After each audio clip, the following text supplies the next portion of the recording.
Hello दोस्तों, welcome to ICM channel. सो आज से डिस्कस करने वाले हैं दो स्टॉक के बारे में। पहला आपका होने वाला है बजाज फाइनेंस और दूसरा आपका होगा यहाँ पे सीडीएसएल। तो यार इस वीडियो को जरूर से अंत तक दिखना, क्योंकि यहाँ पे बहुत सारे ब्रोकर जो टारगेट दे रहे हैं और यहाँ से जो क्या को प्राइस अप जाएगा या फिर डाउन जाएगा, सारा चीज़ से डिस्कस करेंगे। यार अंत तक जरूर देखो, लेकिन उससे पहले इस चैनल को सब्सक्राइब कर देना, क्योंकि हम लोग बहुत ज़्यादा करीब है आपको 5000 सब्सक्राइबर के, तो सब्सक्राइब कर दो। तो चलो स्टार्ट करते हैं पहले बजाज फाइनेंस के बारे में। आज आप देख सकते हो कि यहाँ पे 1.5% से ज़्यादा का जो है गेन देखने को मिला है। और मैंने शुरू से ही यहाँ पे बोल दिया है कि जब तक 6200 के ऊपर यहाँ पे लेवल रहेगा तब तक आप आराम से जो है 7000 टारगेट आप लेके चलो, और ये जो है टारगेट आपको अचीव हो भी जाएगा, ठीक है। और उसके लिए यहाँ पे निश्चिंत रहो। देखो समझो यहाँ पे बजाज फाइनेंस और ठीक है यार, यहाँ पे आपको हो गया ये स्टॉक आपको सीडीएसएल, ठीक है। ऐसे चलो यहाँ पे आप बजाज फाइनेंस को भी लेके चलोगे तो ये एक ऐसा स्टॉक है ना जो हमेशा यहाँ पे डाउन पे देखने को नहीं मिलता, एक अच्छे प्राइस पे देखने को नहीं मिलता है, ठीक है। और जब मौका जब आया था, जब इसका लेवल आपका यहाँ पे 5000 आया, लगभग जो 52-53 आपको जो लेवल आते हुए दिखाई दिया, तो मैंने कहा था उस समय भी कि अच्छे स्टॉक को यहाँ पे जितना कम दाम मिले उतना बाई करो। और ये स्टॉक जो है उस प्राइस पे कभी आता यहाँ पे जो लगभग इतना ज़्यादा गिरावट आपको देखने को मिलता भी नहीं है, तो बाई करना चाहिए था। और देख सकते हो कि कितना कम टाइम में ही एक अच्छा खासा पैसा जो यहाँ पे जनरेट कर रहा है। देखो यहाँ पे बजाज फाइनेंस हो गया, आपका फिनसर्व हो गया, फिनसर्व भी जहाँ पे 1300 तक यहाँ पे आपको आ गया था, वो भी आपका धीरे धीरे बढ़कर आपका लगभग 1400 तक तो यहाँ पे जा रहा है ना। तो बस सारा गेम यहाँ पे आपका पेशेंस का है, और पेशेंस आपको वही स्टॉक में रखना है जो स्टॉक एक अच्छा स्टॉक है, जिसका यहाँ पे सेल्स में ग्रोथ आपका हो रहा है और जिनका बिजनेस यहाँ पे लॉन्ग टर्म में यहाँ पे ग्रोथेबल बिजनेस है, तो वैसे स्टॉक में यहाँ पे फोकस करो। और बजाज फाइनेंस आपका उसी तरह का स्टॉक है जो फाइनेंस एक ऐसा सेक्टर है जो कभी यहाँ पे ख़त्म नहीं होने वाला। अभी भी यदि आप यहाँ पे देखोगे मार्केट पे, जब जाओगे देखोगे मार्केट में, तो बहुत से लोग जो यहाँ पे फ़ोन जो बाई करते हैं ना मोबाइल, वो ज़्यादातर लगभग 50 से 60 लगभग 70% तो यहाँ पे आप देख लो कि लोग फाइनेंस ही करवाते हैं, ठीक है। क्योंकि देखो कोई भी नहीं चाहता कि एक बार उनके जेब से जो है पूरा पैसा यहाँ पे चला जाए। वो सोचते हैं कि यहाँ पे किस्त में जाएगा तो फिर उनको कुछ यहाँ पे लगेगा कि नहीं कि कुछ यहाँ पे जो मैंने बाई किया है और यहाँ पे कुछ मैंने उनको ऐसा लगेगा नहीं कि उनका कुछ पैसा यहाँ पे गया भी है। तो इस तरह का लोग यहाँ पे हम सब सोचते हैं, ठीक है। और यहाँ पे फाइनेंस का जो काम है वो लॉन्ग टर्म में ग्रोथ आएगा ही आएगा, क्योंकि कभी ऐसा नहीं होने वाला कि यहाँ पे आप लोन नहीं लोगे। लोन का जरूरत जो यहाँ पे बड़े बड़े लोगों को पड़ता है, तो हम सब तो एक आपको यहाँ पे जो मिडिल क्लास ही आपको फैमिली से बिलोंग करते हैं, तो इसलिए यहाँ पे आपको ये सोचना है। और देखो स्टॉक में बाई करने से पहले आपको ये भी देखना है कि बिजनेस ग्रोथ है या नहीं, ठीक है। ऐसा नहीं कि जब सिर्फ चेक कर रहे हो कि यहाँ पे अभी इस कंपनी का यहाँ पे फंडामेंटल स्ट्रॉन्ग है, लगातार सेल्स में ग्रोथ है और यहाँ पे लॉन्ग टर्म में कोई जो ग्रोथ का यहाँ पे चांस ही नहीं बनता, यहाँ पे बाई कर रहे हो, तो ऐसा बिल्कुल भी ये गलती मत करना, ठीक है। लेकिन बजाज फाइनेंस यहाँ पे एक अच्छी कंपनी है, और मैंने बताया हुआ कि इस कंपनी का एनपीए जो है आपका इस बार का क्वार्टर में चेक करोगे तो 0.42% आपको देखने को मिलता है। और मैंने इसके रिगार्डिंग बताया भी कि आपको एनपीए होता क्या है, इसे जान लो फिर से। एनपीए का मतलब आपको होता है बैड लोन, ठीक है। एक ऐसा लोन जो बैंक को कभी वापस मिलता ही नहीं, उसे हमसे बोलते हैं यहाँ पे एनपीए। और आरबीआई के अनुसार किसी भी फाइनेंशियल कंपनी या किसी बैंकिंग कंपनी का जो एनपीए है वो 3% से ज़्यादा आपका नहीं होना चाहिए, ठीक है। और इस कंपनी का 0.42% आपका इस क्वार्टर पे आपको देखने को मिला। तो एक शानदार एनपीए यहाँ पे कंपनी आपको दिखा रही है, और इनके पास बैकअप मनी जो है वो यहाँ पे 25% जो है आपको देखने को मिलता है, जो बहुत ज़्यादा है।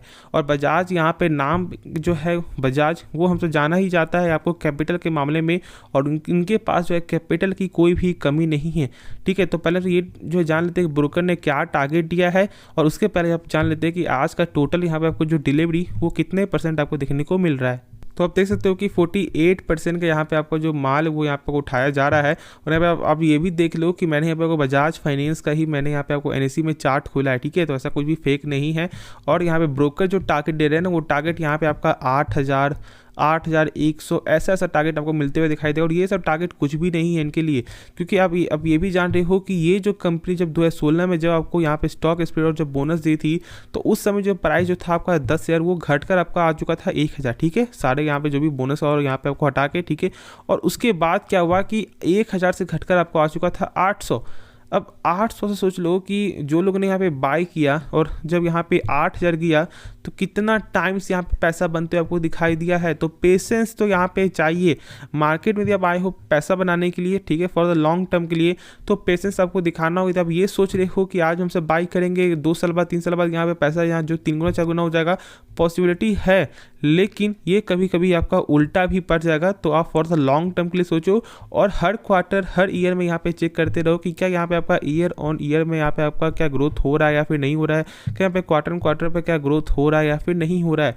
और यहाँ पे ब्रोकर के टारगेट पे कभी भरोसा मत करना, ठीक है, खुद से एक बार इस कंपनी के बारे में जान लो, समझ लो, क्योंकि देखो क्या होगा, जैसे कि मान लो आपका इस पर जो आपका रिजल्ट एक अच्छा रिजल्ट आया है तो यहाँ पे ब्रोकर आपका बुलिश है, ठीक है। अब जैसे ही आपका रिजल्ट यहाँ पे खराब आएगा तो ब्रोकर वही जो अभी 8 है जो टारगेट डेट है वो यहाँ पे टारगेट आपको आ जाएगा 6000। तो इस तरह का यहाँ पे आपको लेवल देखने को मिलता है। तो ये आपको समझना है और खुद से इसके बारे में एक बार जानना भी है। तो चलो नेक्स्ट स्टॉक के बारे में डिस्कस करते हैं और जो भी डाउट है आप कमेंट में ज़रूर पूछ सकते हो।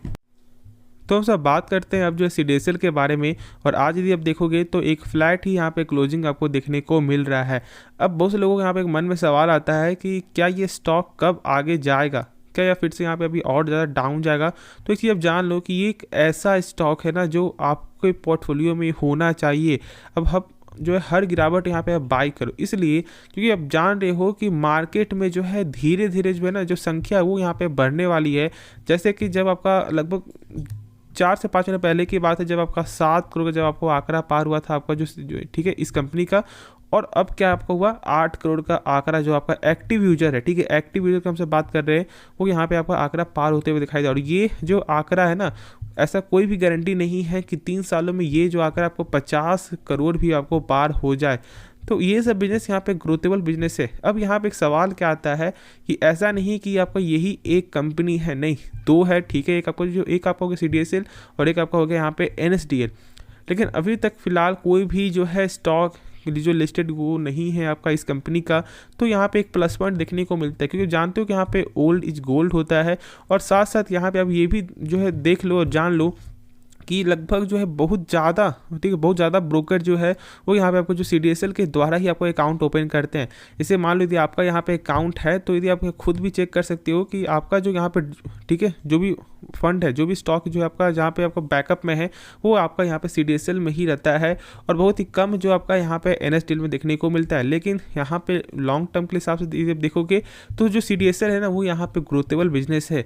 और यहाँ पे कम से कम नहीं भी तो जो है एक ग्रोथ, एक ऐसा ग्रोथ है जो आपका पैसे को यहाँ पे अच्छा से जो डबल ट्रिपल जो यहाँ पे 4 टाइम्स 5 टाइम्स भी यहाँ पे कर सकता है। तो बाकी सारा काम जो यहाँ पे पेशेंस का है। और मार्केट यहाँ पे कभी भी ऐसा नहीं होता कि यहाँ पे तुरंत ही पैसा बना के आपको दे दी, समय यहाँ पे देना पड़ता है। और समय तब दो जब आपका पोर्टफोलियो जब आपका ग्रीन में हो। ऐसा नहीं कि जब रेड में हो तो यहाँ पे समय दे रहे हो, नहीं, जब आपको रेड में होता है तो फिर लोग खुद ही यहाँ पे आपको टाइम देना स्टार्ट कर देते हैं। लेकिन जब यहाँ पे आपका पोर्टफोलियो जो आपको ग्रीन चल रहा है तो उस समय पेशेंस दो। और अभी तो यहाँ पे पेशेंस आपको रखना ही है। यदि आज का हम सब चेक कर ले तो आप देख सकते हो कि 52.81% का यहाँ पे आपका जो है डिलीवरी वो देखने को मिल रहा है। तो खुद ही आपको ये समझ में आ रहा है कि लोग जो यहाँ पे बाई कर रहे हैं और वो यहाँ पे घर लेके जा रहे हैं, ठीक है।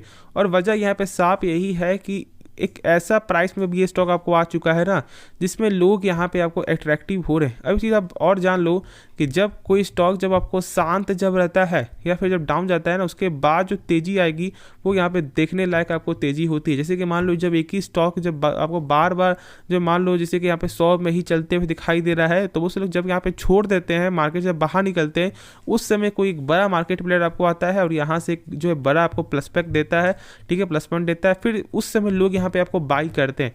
तो ऐसा गलती आप मत करो। यदि आपने एक अच्छे प्राइस में यदि आपने स्टॉक को बाई किया हुआ है, फिर जैसे मान लो यदि आपने एक ज़्यादा प्राइस में बाई किया हुआ है तो यहाँ पे आप धीरे धीरे करके एवरेज करो। मान लो कि यहाँ पे आपको जो SIP करना है और आप एवरेज करते रहो, ठीक है, 2 स्टॉक बाई करो, 3 स्टॉक बाई करो, जैसे आपका यहाँ पे फंड है उस हिसाब से ही बाई करो। लेकिन यहाँ पे आपको जो है पेशेंस नहीं खोना।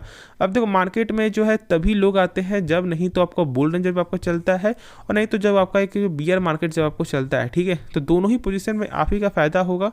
तो आप टेंशन वाली बात नहीं है, ठीक है, उसी तरह का आपको फॉलो करना है काम, आराम से पैसा बनेगा। अभी जब चेक करोगे इसका फाइनेंशियल रिपोर्ट तो यहाँ पे आप देख सकते हो कि सेल्स पे जो है क्वार्टर पे आपको कमी आते हुए दिखाई दिया है और आपका ईयर ऑन ईयर भी यहाँ पे कमी है। और जो मैंने बताया वही चीज़ है कि मार्केट में जब आपको बुल रन जब स्टार्ट होता है या बेयर, तो जो तभी लोग यहाँ पे आपको आते हैं और तभी इनका सेल्स भी आपको बढ़ेगा।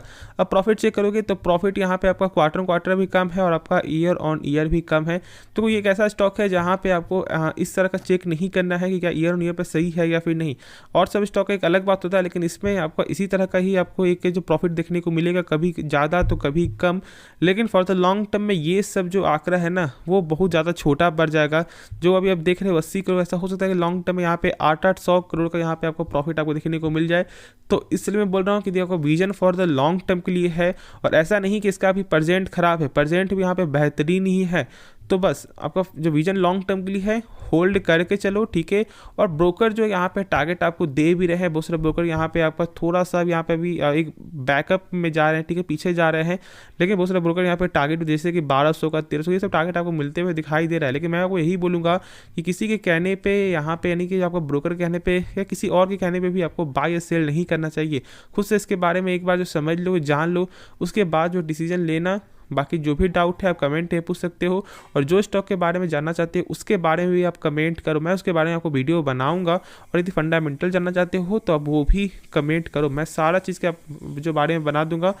तो चलो यार इस वीडियो को अंत करते हैं, लेकिन उससे पहले ज़रूर से इस चैनल को सब्सक्राइब कर दो और इस वीडियो को ज़रूर से लाइक कर देना। तो मिलते हैं नेक्स्ट वीडियो में, तो तब तक के लिए धन्यवाद।